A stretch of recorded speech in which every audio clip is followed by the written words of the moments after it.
Assalamualaikum warahmatullahi wabarakatuh. Alhamdulillahi rabbil alamin. Wassalatu wassalamu ala ashrafil anbiya'i wal mursalin wa ala alihi wa sahbihi ajma'in. Rabbi shrah li sadri wa yassir li amri wahlul 'uqdatam min lisani yafqahu qawli, amma ba'd. Alhamdulillah, bersyukur kita kepada Allah Subhanahu wa taala kerana dengan limpah dan rahmatnya dapat bersama-sama pada tengah hari ini kita hadirkan ke rumah Allah Subhanahu wa taala untuk sebentar lagi kita menunaikan kefarduan solat Zuhur secara berjemaah. Dan sebelum itu kita mendengar sedikit kuliah Zuhur, dan mudah-mudahan Allah Subhanahu wa taala mengampunkan dosa kita, dan yang paling penting mudah-mudahan Allah memasukkan kita ke dalam syurga Allah Subhanahu wa taala, insya-Allah. Amin ya rabbal alamin. Jadi tuan-tuan, puan-puan yang dirahmati Allah Subhanahu wa taala, insya-Allah pada tengah hari ini kita akan membincangkan topik yakni berkenaan dengan dosa-dosa besar. Yang mana dosa-dosa besar ini kalau dilakukan, kalau dia mati dalam keadaan dia melakukan dosa-dosa besar, pastinya akan dimasukkan ke dalam neraka Allah Subhanahu wa taala. Nauzubillah min zalik. Jadi kita meminta perlindungan daripada Allah Subhanahu wa taala supaya sebelum kita mati kita minta ampun kepada Allah Subhanahu wa taala, lain tidak bukan dengan taubatan nasuha, taubat yang bersungguh-sungguh dan tidak mengulangi perkara tersebut, insya-Allah. Ini topik yang kita akan bincang berkenaan dengan dosa-dosa besar adalah hari ini berkenaan dengan orang yang selalu berbohong dalam kebanyakan percakapannya. Orang yang selalu berbohong, ataupun orang yang selalu menipu, ataupun orang yang selalu bercakap benda yang tak betul dalam kebanyakan percakapannya. Maka dalam kitab disebut dalam kebanyakan. Memang orang cakap banyak ni banyak nipu. Sebab kebanyakan ni apa yang cakap banyak. Orang yang jarang cakap dia jarang tipu. Sebab dia tak cakap sangat, dia sengap. Nak kata dia tipu, tak boleh, sengap. Tapi jangan kata pula orang yang duk sengap tak tipu. Kadang-kadang orang yang duk sengap tu kahwin 3 tu, contohlah. Duk hinyak-hinyak dia tak kahwin banyak. Itu. Jadi yang disebut sebagai orang yang selalu berbohong dalam kebanyakan percakapannya adalah, kalau kita merujuk dalam pandangan Imam Ibn Hajar rahimahullah menyatakan, Imam Ibn Hajar menyatakan bahawasanya berbohong, apa maksudnya? Kata Ibn Hajar, berbohong ni apa? Berbohong adalah memberitahu akan sesuatu, bercakap akan sesuatu berbeza dengan keadaan sebenar. Bercakap satu benda yang berbeza dengan yang betul. Dia tengok tapi dia olah yang lain, ataupun dia tengok perkara tu berlaku, dia tak cakap benda yang betul, tapi dia cakap benda yang berbeza dengan keadaan sebenar. Sama ada, kata Ibn Hajar, sama ada dengan sengaja ataupun tersilap. Bahaya. Tersilap ni apa? Dia tersilap cakap, tapi benda tu tak betul, dia silap cakap. Sebab tu Nabi kata, kalau kamu tak ada apa yang nak cakap, diam itu lebih baik. Kerana menyelamat kamu daripada terjun dalam neraka Allah Subhanahu wa taala melalui percakapan kamu. Sengaja pun dikira dosa saja. Kita ni kadang-kadang orang Penang kita bergatai saja. Saja-saja. Kenapa masuk neraka? Saja. Kalau orang tak masuk saja, orang yang tak boleh masuk pula. Saja, banyak saja. Tak ada kena hidup dan mati. Ini contoh kan itu. Itu kata Ibn Hajar. Kita tengok pandangan Imam Nawawi pula. Imam Nawawi kata apa? Berbohong ni apa? Menghabarkan. Tadi Ibn Hajar kata memberitahu. Imam Nawawi kata menghabarkan sesuatu yang berbeza dengan keadaan sebenar, sama ada dengan sengaja ataupun tidak. Dan sama ada perhabaran itu akan perkara yang telah berlalu. Dia Imam Nawawi tambah yang telah berlalu, yang lepas dah. Ataupun kata Imam Nawawi yang akan datang, yang belum main lagi, dia cerita dah. Benda tu tak tahu jadi dah lagi kan. Contohlah dia pun kata bos nak buat ni. Bos tak jadi pun. Dia lebih-lebih pada bos, dia lebih lagi. Ni bahaya ni. Mana cerita benda yang tak jadi, ataupun dah cerita benda yang dah berlaku tapi dia ulang balik. Itu yang disebut sebagai pembohongan. Sebab tu ibu-ibu ayah yang mati Allah Subhanahu wa taala, Allah Subhanahu wa taala menyebut dalam Quran, dalam surah Al-Ghafir ayat yang ke-28. Surah Al-Ghafir ayat yang ke-28. Allah kata apa? Innallaha la yahdi Man huwal musyrifu kadzabu. Allah kata sesungguhnya Allah tidak memberi hidayah dan petunjuk kepada orang yang melampaui batas lagi pendusta. Dalam Quran dia sebut, dia tak sebut pembohong. Dia sebut pendusta. Pendusta ni apa? Kaki bohong lah. Pendusta ni pembohong, penipu, suka cakap benda tak betul. Itu pendusta. Allah tidak beri hidayah dan petunjuk. Habis. Kita nak hidup ni tuan-tuan, nak berjaya dunia dan akhirat, kita perlu apa? Hidayah dan petunjuk. Sebab tu dalam Quran, kita dah baca dalam semayang kita surah Fatihah kan? Ihdinas siratal mustaqim. Tahu tak? Tuan-tuan baca berapa kali surah Fatihah dalam semayang? Subuh 2. Berapa? Subuh 2, Zuhur 4, Asar 4, Maghrib 3, Isyak 4. Berapa? 17 kali. Ihdinas siratal mustaqim. Ulang 17 kali sehari semalam. Tu pun tak betul tengok. Itu pun tak betul tengok. Ada yang sembahyang lagi teruk. Kenapa? Sebab salah satunya kaki bohong. Semalam saya cakap dalam TV Al-Hijrah semalam. 4 golongan yang sembahyang tapi masuk neraka. Ni tuan-tuan boleh tengok dalam TV. Assalamualaikum Ustaz, pukul 7 pagi. Saya cakap antaranya golongan apa? Suka menipu, suka fitnah orang. Sembahyang ni tuan-tuan sama net bohong. Saya abang, saya terus terang. Saya dalam TV cakap terang, Penang ke apa letak lah. Saya kata, duk semayang ni sampai, oh hebat lah. Tapi bohong sama naik dengan semayang. Ada tak gitu? Ada. Tu kadang-kadang saya berat nak jawab. Orang tanya saya, Ustaz, kenapa orang semayang ni lagi teruk orang tak semayang? Tu tak jawab je lah. Ni, kau nak jawab je lah. Ni awak semayang. Awak dah kata korang, nak jawab apa? Sedangkan Allah sebut, Inna solat tatanha anil fahsya'i wal munkar. Betul? Semayang tu mencegah kamu daripada perbuatan keji dan munkar. Tapi kenapa orang semayang lebih teruk pada orang tak semayang? Kenapa orang dedah aurat itu lagi baik pada orang tak pakai tudung? Ni pening tuan-tuan nak jawab. Pening. Kalau saya pening lah, tuan-tuan tak kena jawab. Sebab tuan-tuan tak ceramah. Ni saya nak jawab macam mana? Takkan nak belahkan orang yang macam ni kan? Itu. Sebab tu tuan-tuan perempuan dirahmati Allah Subhanahu wa ta'ala, jangan stop. Kan? Jangan duk campur dengan orang kaki bohong tu. Suka kawan orang kaki bohong. Suka. Ingin office yang duk suka bohong, suka. Ya dia mai tu, orang kata kalau dia mai kat kita tu, kita remeh perut lah, mai nak bohong lagi. Kita kadang-kadang jadi pendengar setia tu masalah tu. Dia mai tu kita nak dengar, listen, nak dengar dia cakap. Tu dia cerita bohong. Cuba dia nak main cerita, kita pun tak mau dengar. Dia nak cerita tak? Nak cerita ke tak? Tuan-tuan ni dah bohong dah kan? Dia cerita ke tak? Dia tak cerita. Sebab kita tak mau dengar. Masalah kita nak dengar, tu dia cerita tu. Tu dia cerita. Kita, tak apa, aku sibuk. Kan boleh begitu kan? Tapi kenapa kita nak dengar? Tambah pula cerita tu tentang orang yang kita meluat. Lagi kita nak dengar. Cerita.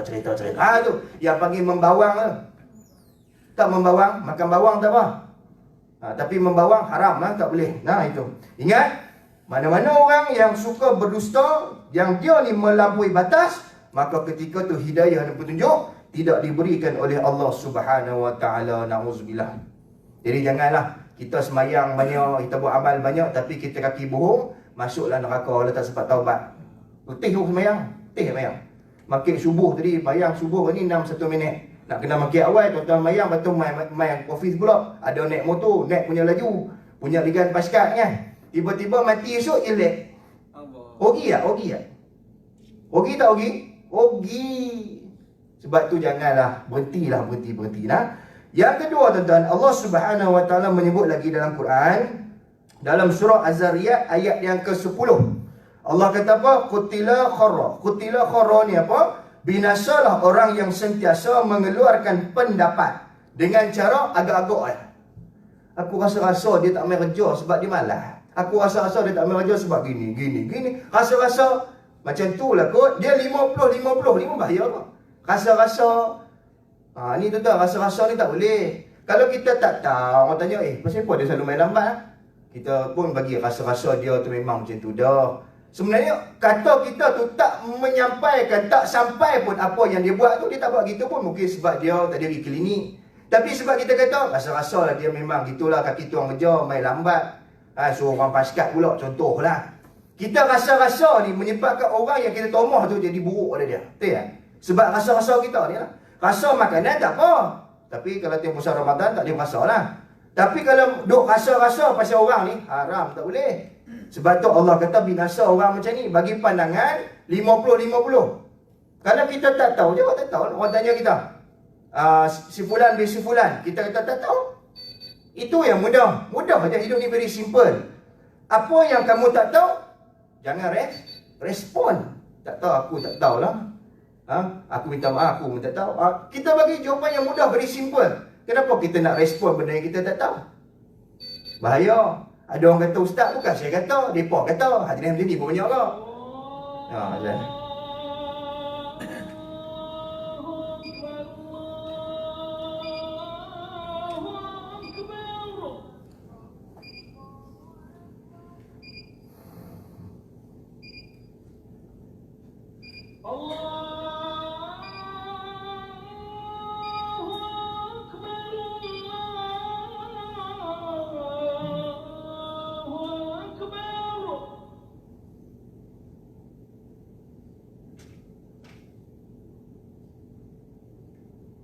أشهد أن لا إله إلا الله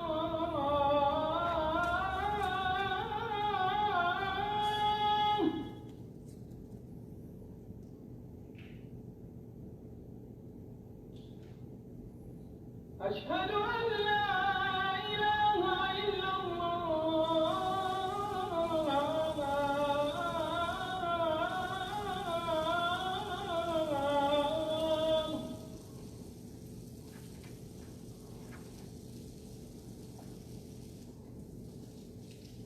أشهد أن محمدا رسول الله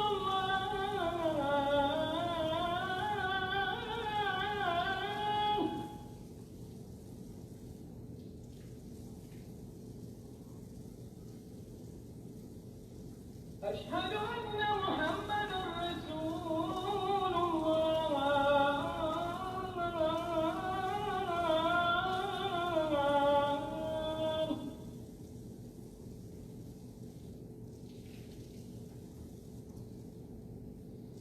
حي على الصلاة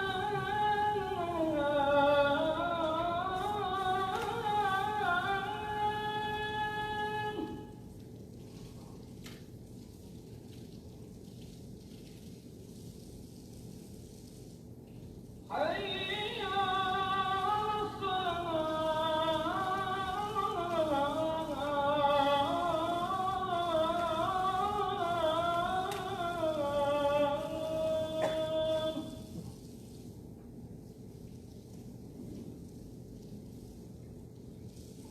حي على الفلاح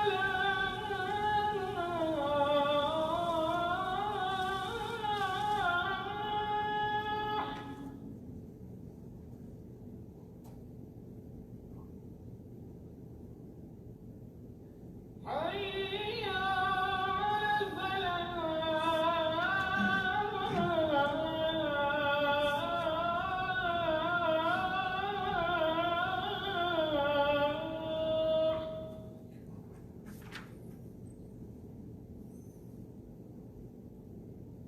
الله أكبر الله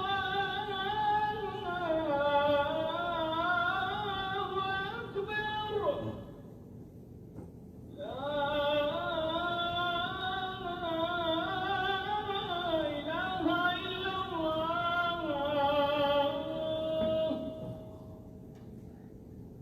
اللهم رب هذه الدعوة التامة والصلاة القائمة آت محمدا الوسيلة والفضيلة وابعثه مقاما محمودا الذي وعدته. Okey, dan kita sambunglah. Jadi maknanya jangan kita keluarkan pandangan yang agak-agak. Takut agak-agak itu membawa kepada kesilapan yang besar.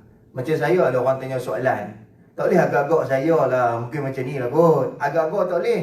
Agak-agak tak boleh pakai. Dia kena jawapan yang berteraskan sahih, berteraskan ilmu, berteraskan apa yang kita tahu. Mana apa yang kita tak tahu, jangan kita jawab. Dan kadang-kadang tuan-tuan perempuan dirahmati Allah Subhanahu Wa Taala, bohong ni juga menjadi satu rutian dalam kehidupan kita, kan? Contoh dalam keluarga, kadang-kadang suami selalu tipu isteri. Ini pun satu tabiat juga. Kadang-kadang isteri selalu tipu suami. Dia kita tipu sunat, boleh kita tipu isteri. Tipu isteri boleh? Isteri tipu suami boleh? Boleh? Suami tanya, ada mana ni, lambat balik ni? Jam. Tapi dia tak duduk dalam kereta pun, dia dah ke office lagi. Tapi dia bak tengah jam jalan ni. Boleh tipu itu? Tipu tu dibenarkan tak? Ni tak jawab ni, kau dah tipu dah. Tak boleh, tak boleh tipu. Ustaz, alah, laki saya. Dia bukan pasal laki hang.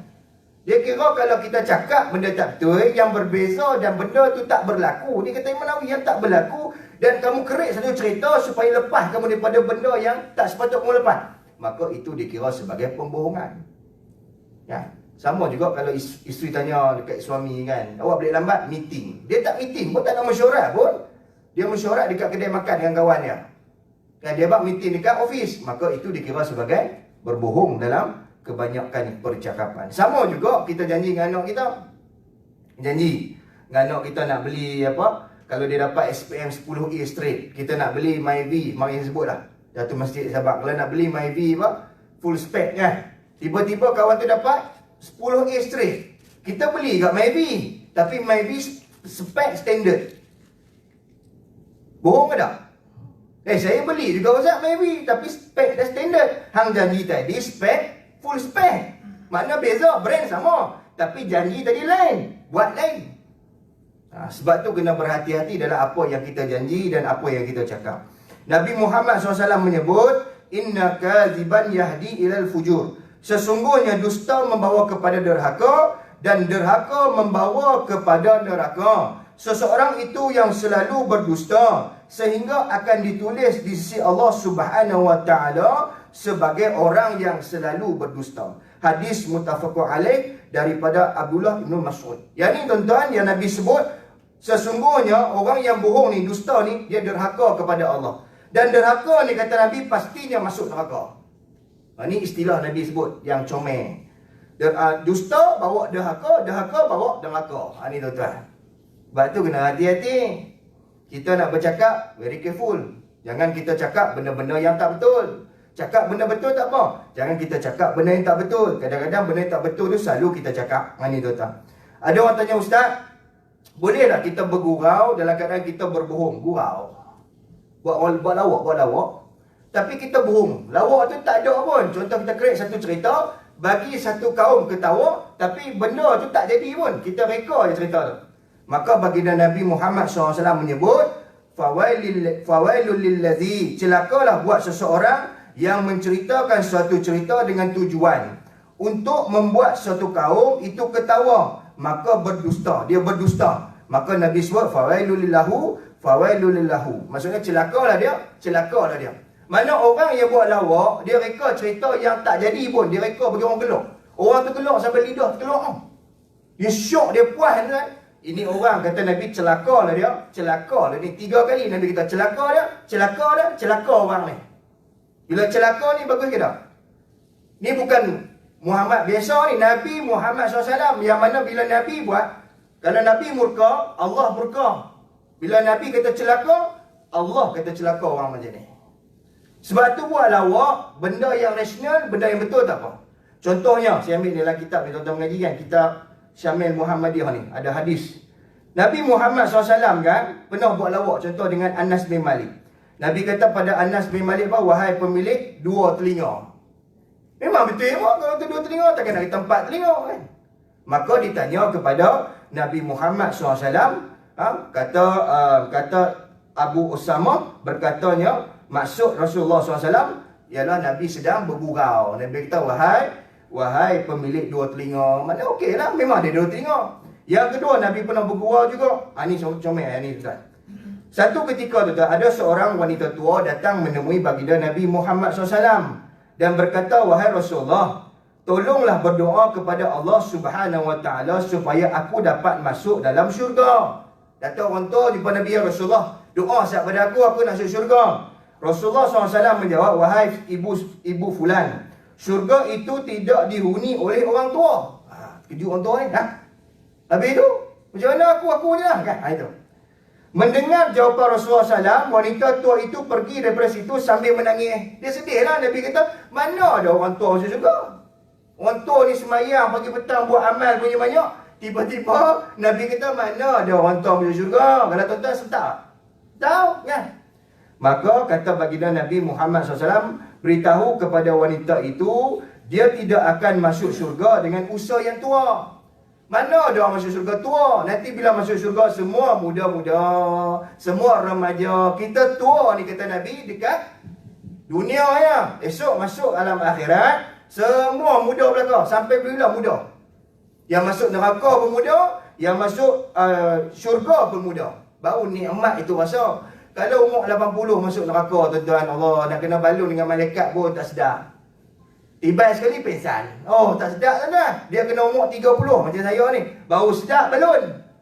Kena hampuk kepala dengan batu tak mayang kan. Nabi cerita ketika Isra Mi'raj ada orang tak semayang. Nabi nampak dia ambilnya batu pecah kepala dia. Umur 30 sedar angkat batu. Kalau umur 80 nak angkat batu je lah. Baru nikmat, betul tak? Betul tak betul? Oi, betul tak betul? Ni Nabi gurau Nabi betul. Nabi kata mana ada orang tua masuk syurga makcik. Oi, makcik ni nangis lah. Allah betul ke Nabi? Lalu Nabi kata habaq pada dia, nak masuk syurga esok semua jadi muda. Ada setengah kata, makcik kata Nabi ni pun. Gitulah. Mana Nabi pun gurau juga. Gurau Nabi logik. Kita kadang-kadang dua kepala kotak kita cerita. Benda yang tak betul pun kita cerita. Maka itu tidak dibenarkan. Boleh dah buat lawak? Boleh. Islam boleh dibenarkan kita buat lawak. Tapi pastikan lawak itu benar. Lawak itu betul. Kadang-kadang kita buat lawak, kita ambil contoh orang. Tak boleh. Tengok dia tu kan. Hitam legam macam negro. Orang gelok lah tuan-tuan. Sebab dia main hitam pun. Kan? Orang gelok. Kita gunakan contoh itu untuk burukkan orang. Maka dosa besar. Tuan-tuan orang suka orang panggil tuan hitam. Macam negro orang suka. Siapa suka? Walaupun dia hitam, tapi dia tak suka digelar sebagai hitam. Betul tak? Betul tak betul? Tuan-tuan lapak apa? Sebab benda-benda tu membawa kepada perasaan yang kurang senang. Maka jangan panggil. Orang Penang panggil. Kalau orang KL jangan panggil dia begitu. Sebab dia tak senang, dia tak gemar itu. Kata baginda Nabi Muhammad SAW lagi, hadis ni famous juga ni, ayyutul munafiqin salasun. Nabi kata 3 tanda orang munafik kan. Ni selalu saya ada baca. Yang pertama Nabi kata apa? Apabila dia cakap, dia berbicara, dia dusta, bohong. Sembayang banyak pun kalau cakap bohong ni tuan-tuan, itu tanda orang yang munafik. Munafik ni apa? Apa maksud munafik? Munafik ni apa? Duk berlakon-berlakon kan. Tu macam cerita munafik munafik 1, munafik 2 tu tengok tak? Betul lah tu istilahnya begitu dah. Nah abang kata tuan-tuan janganlah begitu. Sebab tu ada orang semayang, ada orang buat amal banyak terjun neraka sebab ni sebab dia munafik. Yang kedua, apabila dia berjanji dia dusta, dia ukir janji. Dia bila dia janji dia tipu. Kadang-kadang dengan kawan-kawan. Tadi saya cerita dengan bini, dengan laki. Suami dengan isteri, cerita dah. Dengan anak-anak, cerita dah. Ni dengan kawan. Kadang-kadang ni, lagi balik kerja kan. Janji dengan kawan, malam ni ada bola kan. Contohlah, ada bola MU lawan Arsenal pukul 10 malam. Kita pun kata sekali kedai mamak, kedai bistro ni kita tengok bola pukul 10. Janji pukul 10, main pukul 11. Pernah buat tak, tuan-tuan? Tak pernah buat? Siapa pernah buat ni? Tu buat lahum dengan aku.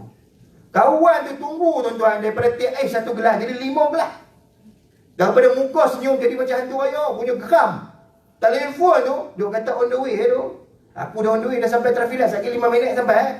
Dia istilah on the way ni selalu keluar dalam mulut kita. Tahu tak on the way ni apa? Faham tak istilah on the way ni? Dalam perjalanan, kita keluar rumah pun dah lagi, mandi pun dah lagi. Dia guna istilah on the way pasal apa? Saja. Ni saja. Dia saja. Dia yang menghumban diri dia ke dalam neraka Allah Subhanahu Wa Taala. Dia ketahui benda tu salah, tapi dia buat juga. Tahu tak? Tuan-tuan tahu tak benda ni salah? Tahu kan? Tapi kenapa tuan-tuan buat? Saja, katalah. Nak try. Ni tuan-tuan. Yang ketiga, orang munafik ni apa? Apabila diberi amanah dia khianat. Hadis ni riwayat Bukhari dan Muslim daripada Abu Hurairah radhiyallahu anhu. Hadis ni disahih, Sebab tu kena berhati-hati dalam apa yang kita cakap, apa yang kita sampaikan. Hati-hati tuan-tuan, kerana takut terjebak. Satu hadis lagi tuan-tuan. Ni hadis ni panjang sikit. Saya baca. Hadis ni daripada Abu Hurairah radhiyallahu anhu, Bersabda baginda Nabi Muhammad SAW. Nabi kata, inna rajula latakallamu bin kalimati la yura biha ba'san. Ya'wi biha sab'ina kharifan finnar. Nabi kata, inna rajulan latakallamu bin kalimati la yura biha ba'san. Bahawasanya seorang laki-laki, kata Nabi, bercakap dengan satu perkataan yang dia tidak tengok, dia tidak lihat benda tersebut. Lalu dia cakap kepada orang. Dia tak tengok pun, dia tak duduk tempat tu pun, tapi dia duduk respon, dia duduk cakap juga. Kata Nabi apa? Biha sab'ina kharifan finnar. Dia terjun dalam neraka 70 kharif. Satu kataan, terjun dalam neraka 70 kharif. Apa maksud kharif tu? 70 tahun. Sebab tu guru saya kata, baik sungguhlah kalau manusia ni tahu hadis ni, dia pun tak berani cakap. 70 tahun terjun neraka, tuan-tuan, dia bukan biasa-biasa kan. Nak rasa terjun neraka 70 tahun? Buat. Kau nak rasa, ada orang dia nak rasa. Try lah. 70 tahun di dunia dengan 70 tahun akhirat bukan sama. Ada semua umur 70 mana ada, 70 pencen lah kan. Tuan-tuan, 70 tahun di dunia dengan 70 tahun di akhirat mana sama. Dunia ni cepat masa, cepat. Tambah masa dekat dengan kiamat ni, laju lah. Laju. Tengok itu kita PKP tu, sah dia, habis 3 bulan. Rasa tak? Tak rasa. Duduk rumah pula, duduk makan. Duduk tengok cerita Doraemon pula, lagi tak rasa.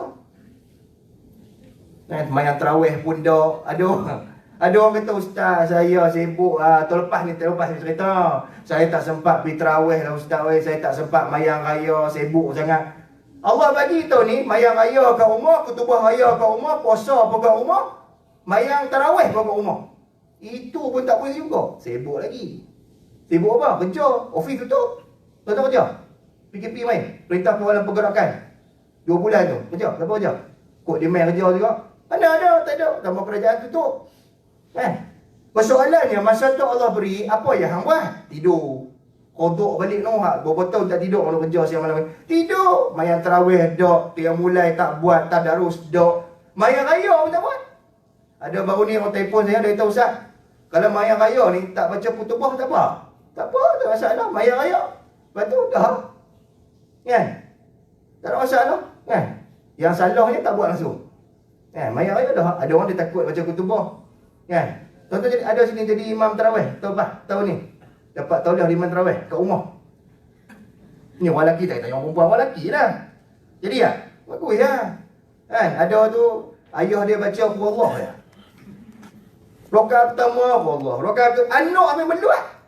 Anak tanya ayah. Ayah hafal lah tu je kan? Ayah gugup. Lupa. Allahu Akbar tu. Tadi duk hafal. Bila Allahu Akbar. Lupa. Ingat Allah. Tu kira okey. Tu ayah Allah. Ada orang lain langsung tak boleh. Tak jenis ni banyak. Baguslah tuan-tuan dapat pengalaman tahun ni jadi imam kat rumah. Seronok tak? Syok tak? Syok. Siapa dia baca kutubah raya lagi syok. Pengalaman. Tahun depan boleh tentu. Tahun ni seronok tuan-tuan. Cuma pengalaman tu kita ambil sebagai iktibar. Sebab tu tuan-tuan puan-puan dirahmati Allah, jangan kita cakap satu perkataan terjun dalam neraka 70 tahun. Sebab tu tuan-tuan, saya tanya tuan-tuan dengan umum. Tuan-tuan jawab lalu ya. Hukuman di dunia dengan hukuman di akhirat, mana tuan-tuan pilih kalau tuan-tuan nak? Kalau Allah bagi pilihan. Hukuman di dunia dengan hukuman di akhirat, kalau Allah beri choice kepada tuan-tuan, tuan-tuan nak pilih mana? Nak dunia ke nak akhirat? Dunia. Pasal apa nak pilih dunia? Sebab sakit saya. Betul tak? Mati habis. Tapi kalau ke akhirat yang tak ada pengakhirannya. Tuan-tuan esok mati, kena hukum neraka ni, dia tak ada pengakhiran selagi mana Allah tak ampun. Maksudnya kalau bahasa Inggeris sebut, tak ada the end, tak ada. Pengakhiran tu tak ada selagi mana kecuali tuan-tuan dapat syafaat Nabi, kecuali. Ataupun Allah ampun dosa tuan-tuan. Tuan-tuan akan check out keluar pada neraka. Selagi mana tak diampunkan dosa, dua check in forever dalam neraka Allah Subhanahu Wa Ta'ala. Kalau tugas dia kena potong tangan 24 jam potong tangan. Macam tuan-tuan potong lobak. Macam tu lah. Dia potong ni tuan-tuan, dia bukan potong habis lah. Potong tumbuh pula, potong tumbuh. Hampuk kepala dengan batu ni pecah. Macam kita ambil, istilah guru saya kata, ambil buah tembikai, tingkat 14 lepas. Ambil buah tembikai, sekali naik tingkat 14, lepas buah tembikai. Lepas tinggal buat contoh lagi istilah, sekali lepas kena kepala orang, mati pula. Lepas pecah temikai tu, begitulah tugasan orang yang tak mau semayang esok, dia ambil batu, hempuk kepala dia pecah. Kami tak mau hempuk Ustaz, dia automatik. Lah ni tuan-tuan manual ni, manual. Nak makan manual kan. Kalau automatik je lah. Tak boleh berhenti tu. Begitulah di akhirat, apa yang Allah perintahkan, maka dijalankan secara automatik. Tak boleh berhenti. Mana kalau pecah kepala, dia buat gitu. Sampailah Allah ampun dosa. 70 tahun. Lama tak? Tersingkat 70 tahun tu. Tambah lagi. 77, 14, 140 tahun. Tak cukup Ustaz, tambah lagi 70 tahun. Duk lama-lama sikit. Sebab tuan-tuan, tak berbaloi kita mati esok, duduklah neraka berpuluh tahun, tak baloi. Sebab tu pastikan pengakhiran kita itu mati dalam keadaan husnul khatimah, mati dalam keadaan yang baik. Tuan-tuan dah masa lagi. Yang mana lo ni selalu duk bohong banyak, berhenti. Ada masa. Ada masa lagi. Tuan-tuan kan mati lagi ni. Selagi tak mati, pintu taubat dibuka, berhenti. Macam nak berhenti Ustaz? Yang pertama, jangan bercakap benda yang kita tak tahu. Tu yang pertama. Tu basic. Yang kedua, jauhkan diri daripada orang-orang yang suka menipu. 2. Bila tuan-tuan, istilah berat saya sebut ni, jangan marah. Pulaukan orang yang suka bohong ni, lama-lama dia takkan bohong. Pulau ni macam mana? Pernah pergi pulau? Dia seorang itu dengan beruk itu. Takkan dia tipu kat beruk pun buat tak tahu je. Maknanya kalau kita tak berkawan dengan orang kaki bohong ni, lama-lama dia pun tak bohong. Sebab dia nak bohong ni, dia cerita pada orang. Jarang cerita pada tiang. Tiang. Jarang. Dia cerita pada orang. Kalau tuan-tuan tak mau dengar cerita dia, lama-lama dia pun tak mau cerita. Betul tak? Tu yang kedua. Yang ketiga, kalau kita dah pernah berbohong, kita termasuk orang yang begini, maka yang ketiga kita buat apa? Minta ampun pada Allah Subhanahu Wa Taala, taubat banyak-banyak. Itu je lah. 3 perkara ni cukup basic dan mudah. Yang saya pasti tuan-tuan dapat laksanakannya. Dan kalau kita tengok dalam hadis yang lain, ni hukuman bagi orang yang suka mengumpat ni, yang suka dia cakap menebung apa? Nabi sebut, hadis ni riwayat Bukhari. Nabi kata, ada pun lelaki yang engkau lihat mengoyak rahangnya ke arah hujung lehernya, hidungnya ke arah hujung lehernya, dan matanya ke arah hujung lehernya. Maka dia adalah lelaki yang keluar daripada rumah, lalu berdusta sehingga ia tersebar ke merata tempat. Orang yang duk cakap menebung sampai tersebar satu ofis. Cuma Nabi guna istilah serata tempat ni apa? Maksudnya satu tempat tu tahu tentang cerita yang tak betul. Dia ni lah penyebar pembohongan. Maka tugas dia esok ke akhirat apa? Dengar baik. Yang pertama, dia ni akan koyak rahang dia daripada atas ni rahang. Tahu rahang ni? Nak tunjuk bagi nampak ni. Bagi menyesal sikit, faham ni. Tarik ni tuan-tuan sampai sini. Cuba balik lagi kat cermin, try tarik tengok. Kok boleh? Tarik sampai sini. Yang pertama. Yang kedua, Nabi kata apa? Hidung ni sampai ke leher. Tarik hidung. Tak tahu buat macam mana, tak tahu lah. Nak tahu esok, try buat. Esok tahu lah. Tarik sampai sini. 2. Yang ketiga, matanya hingga ke arah hujung lehernya. Mata hingga ke arah hujung leher ni. Hina ada orang tu. Hina tak Nabi sebut ni, orang macam ni. Yang pertama mulut satu. Yang kedua naik hidung. Yang ketiga naik mata. 3 step tuan-tuan, orang yang mana suka menyebarkan pembohongan sampai satu tempat. Tahu tentang pembohongan dia. Bahaya tuan-tuan. Sebab tu janganlah kita tuan-tuan jadi orang yang macam tu. Boleh tuan-tuan? Tuan-tuan ni sengap cerita pasal mati ke apa? Tak cakap apa ni. Senyum pun duk. Kau duk marah pada saya. Marah kan? Janganlah marah. Ni cerita Nabi sebut, bukan saya sebut. Nah, bang tahu macam tu lah. Kita janganlah cerita pasal orang sampai satu ofis. Lagi orang tanya, siapa cerita? Tu lah, dia tu cerita. Ni masalah. Kan? Lepas tu kita pula, bukan saya cerita, dia cerita. Ni masalah. Dia jadi berlengkak tau, berlengkak. Tak faham berlengkak ni? Jadi berantai. Payah nak kena translate tu. Dia berantai tau, berantai. Tu yang jadi MLM tu, multi level marketing dosa. Sebab kita yang paling tinggi general tu, kita sebarkan bawah nak buah ambil. Lah kali atas paling banyak dapat. Tuan-tuan nak dah macam tu? Tuan-tuan nak MLM multi level marketing pahala kan? Bukan nak MLM multi level marketing dosa. Tak mau. Kita nak multi level marketing pahala. Sebarkan kebaikan dan pahala itu kita akan dapat sampai kita mati. Dapat. Mati pun dapat. Antaranya apa? Banyak sedekah. Kita mati pun tetap dapat. Ilmu yang bermanfaat tetap dapat kalau kita mati. Tuan-tuan ajar kebaikan ilmu, tuan-tuan mati pun tetap didapat. Tuan-tuan dapat di akhirat kelak. Jangan ajar benda yang buruk. Satu lagi tuan-tuan yang menarik juga hadis. Ini cerita Batman punya. Batman. Mana tengok cerita Batman? Tak ada tengok cerita Batman? Tuan-tuan ni duduk dalam gua ke? Batman ni ada satu watak nama dia Joker. Mana tengok? Joker. Muka dia macam mana? Muka Joker ni. Sebelah buruk, sebelah cantik kan? Ni Nabi sebut. Hadis ni muttafaqun alaih. Nabi kata, kamu akan mendapati antara sejahat-jahat manusia ialah bermuka dua. Kalau kita bahasa Melayu orang panggil apa? Talam dua muka. Kan? Muka dua ni macam mana? Dua watak. Itu. Dia datang pada satu kumpulan ataupun satu kaum manusia dengan satu wajah yang lain dan mendatangi kumpulan yang lain pula dengan satu wajah yang lain. Dua wajah. Ini tuan-tuan. Dalam lafaz yang lain, kamu akan mendapati sejahat-jahat manusia ialah bermuka dua. Ini tuan-tuan. Dia ni main kat kita cerita lain. Dia cerita tentang baik pasal kita. Oh, baiklah hang ni bagus. Pi belakang kita cerita pasal benda buruk kita yang tak betul. Ini panggil talam dua muka. Cukup bahaya orang tu ni. Nabi guna istilah sejahat-jahat manusia. Sejahat ni apa? Nabi tak guna sejahat manusia. Sejahat-jahat manusia. Tu teruk tu. Makna jahat sungguh lah orang yang macam ni. Sebab tu tuan-tuan perempuan dirahmati Allah. Ada manfaat tak dalam banyak hadis saya baca Quran ni? Menipu ni ada manfaat tak? Ada manfaat ke tak? Yang kita nak berhenti ni 47 lah. 147 lah. Ada manfaat ke tak? Kesimpulannya, menipu dalam kebanyakan percakapan ni, apa yang kita dapat? Siapa yang pernah menipu? Cuba cerita. Dia cerita saya. Apa yang kita dapat? Seronok. Padahal muka dia pun minta kena tipu. Yang tu lah. Dan kita akan dapat dosa dan azab yang pedih di akhirat Allah Subhanahu Wa Taala. Yang kedua tuan-tuan, nak menipu ni bukan senang. Pernah tengok orang menipu? Susah. Ada orang tanya saya, Ustaz, orang yang ditipu dengan orang nak ditipu, mana susah? Orang yang nak ditipu dengan orang yang nak cerita benda tipu, mana susah? Ni saya nak tuan-tuan ni. Buka kepala tuan-tuan ni. Saya tanya ni. Orang yang nak ditipu dengan orang yang nak dengar kena tipu, mana susah? Orang yang cerita benda tipu, susah. Orang nak cerita benda tipu, susah. Sebab apa? Nak kena fikir dengan senang. Nak create cerita bagi bombastik. Kalau cerita biasa-biasa, orang tak mau dengar. Apa dia cerita terlepas ni aku tahu lama. Dia nak cerita boom meletup baru orang fuyo. Tu.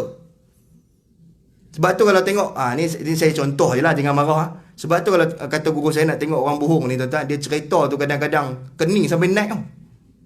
Aku ni orat ni nampak contohlah. Ataupun dia cerita ni tepuk meja ni, Allah, kalau meja tu boleh terkalih lah. Sebab nak yakin kau orang cerita bohong dia. Faham tak? Tak apa nak hangguk kau ni. Kau tuan-tuan dah. Itulah tuan-tuan, berhenti lah. No? Boleh berhenti? Boleh berhenti bohong? Boleh tak? Tuan-tuan ni hangguk pun tak, geleng pun tak. Nak terus lagi? Terus, kuka hati tuan-tuan. Tapi ingat, saya dah pesan, saya beritahu dah, bohong ni tak bermanfaat, bahkan terhumban kita masuk dalam neraka Allah Subhanahu Wa Taala. Jadi tuan-tuan cukup sekadar itulah. 1.50 saya berhentilah, tak ada lebih-lebih. Sakit jikir lebih pula. Berhenti kan? Jadi kita berhenti. Nah, insya-Allah terima kasih banyak-banyak atas jemputan, terima kasih banyak-banyak atas tumpuan. Minta maaf banyak-banyak kot apa yang saya cakap ada khilaf, apa yang saya cakap ada tuan-tuan terasa hati. Apa yang saya cakap tu tak ada pun nak kata kat tuan-tuan, tapi memang nak kata pun. Takkan nak kata diri sendiri kan, kata juga ke diri sendiri kan. Tapi untuk peringatan semata-mata supaya apa, kita tidak tersilap memilih jalan. Kita nak jalan ke syurga, bukan jalan ke neraka. Pastikan jalan ke syurga itu jelas. Pastikan jalan ke syurga itu nyata, bukannya fantasi. Boleh tak? InsyaAllah. Nak masuk syurga ni? Ni tuan-tuan main semayang ni sebab apa? Tak tahu main sebab apa? Mereka main, kami pun main. Tak main, mereka kata kapiak pula. Dah semua. Tuan-tuan, saya dah jumpa orang macam ni. Tuan-tuan jangan gelak. Yang main-main tu apa? Saja. Bos suruh. Tak pergi bos potong gaji. Haram bos. Dia main-main elok. Pakai tupiah elok. Ada orang main sembahyang sebab. Sagi tak sementara nak tunggu apa kedai bawah buka, main-main lu Ustaz. Nampak? Main-main ke? Ada orang main kerana Allah. Ada orang main sebab bos. Ada orang sembahyang takut orang kata kapiak nak main-main ke? Ada orang dia tak main-main tu mampu pergi kapiak ke lantak. Ada seorang bos tu cerita saya. orang mengadu kan malam Jumaat. Malam Jumaat ni ada orang mengadu kat bawah dia, kat dia lah. Dia kata, ustaz, ada orang mengadu. Dia kata, orang lelaki ni tak pergi mayang, duk main Facebook. Orang perempuan kan duk ada kat office kan. Orang ni semua pergi mayang, dia buka tembok, duk main Facebook. Sampai orang kata, tak pergi mayang lah, main Jumaat. Dia kata main Jumaat tak wajib. Haram tak wajib main Jumaat. Main Facebook wajib kan. Bos panggil dia. Ni bos ni panggil dia bagi nasihat. Kamu ni, saya dapat aduan daripada orang staff kata kamu tak main Jumaat, betul ke? Dia kata, bos, mana dalil yang kata main Jumaat wajib? Ni kata Mangkuk bin Hayun ni. Kan ada hadis yang menyatakan begitu kan? Tahu tak? Ada hadis kan mengatakan main Jumaat ni wajib bagi kaum lelaki kan? Kecuali atas asbab yang mana uzur, contoh sakit ataupun benda yang terhalang tapi contoh COVID kan, dikeluar oleh pemerintah, maka tak wajib main Jumaat. Tapi bila dah tak ada perkara tersebut, maka wajib pergi lah. Janganlah tuan-tuan buat macam tu, no? Jadi mayang kena ikhlas. Ikhlas ni? Muka macam tak nak mati pun. Senyumlah sikit tuan-tuan. Dunia ni tuan-tuan, kita nak senyum. Nabi ni paling banyak senyum. Aku tak pernah tengok orang paling banyak senyum melainkan siapa? Nabi Muhammad SAW. Nabi ni senyum seumur tuan-tuan. Nak jadi cantik dunia ni tuan, banyak senyum. Jadi tuan-tuan cukup lah. 151 tu, berhenti lah. InsyaAllah tuan-tuan, dapat tak? So, orang perempuan je sebut, orang lelaki tak sebut. Dapat ke tak ni? Zabang bohong ni. Dapat no? Jadi jangan buat. Boleh? Jangan buat, insyaAllah. Berhentilah. No, stop. Jadi daripada perkara yang Allah marah. Jadi tuan-tuan, kita jumpa lagi mungkin pada lain-lain masa, insyaAllah. Yang baik datang daripada Allah, yang kurang tu datang pada kelemahan diri saya sendiri. Saya mohon maaf banyak-banyak jika ada terkhilaf dan terkasar bahasa. Wabillahi taufiq wa hidayah. Assalamualaikum warahmatullahi wabarakatuh.